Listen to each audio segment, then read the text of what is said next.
திரௌபதி ஏன் 5 பேத்த கல்யாணம் பண்ணாங்க அப்படின்னு பார்ப்போமா? அதுக்கு புராணங்கள் 2 விதமான கதை சொல்லுது. திரௌபதி போன பிறவியில சிவனை நோக்கி தவம் இருப்பாங்க. தனக்கு எப்படிப்பட்ட கணவர் வேணும் அப்படின்றதுக்காக.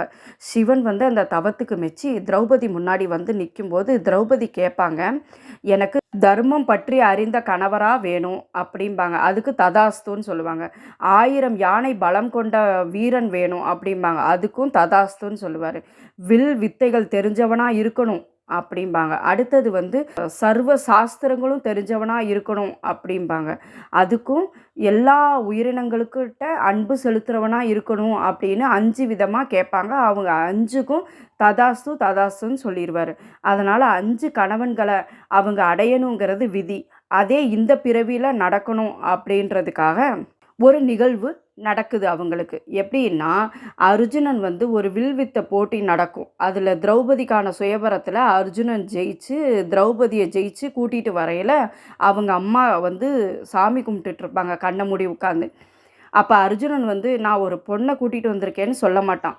தானம், அதாவது கன்னியா தானம்னு சொல்லுவாங்க. அத வந்து கன்னியா தானம்னு சொல்லாம, "அம்மா நான் தானம் வாங்கிட்டு வந்திருக்கேன்" அப்படின்னு அர்ஜுனன் சொல்லுவான். அதுக்கு அவங்க அம்மா கண்ண மூடி சாமி கும்பிட்டுட்டு இருக்கையிலேயே பதில் சொல்லிருவாங்க.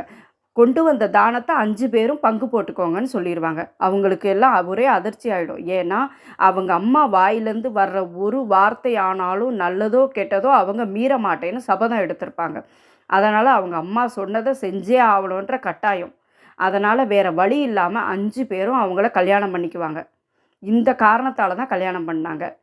2வது 5 பேத்த கல்யாணம் பண்ணணும்னு போன பிறவியிலேயே வரம் வாங்கிட்டு வந்ததுனால, இந்த வரம் இந்த பிறவியில அவங்களுக்கு அது நடந்துச்சு.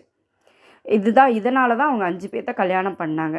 ஓகே ஃப்ரெண்ட்ஸ், உங்களுக்கு இந்த மாரி ஏதாவது கேள்வி இருந்தா, நீங்க கமெண்ட்ல கேளுங்க. நான் பதில் சொல்றேன்.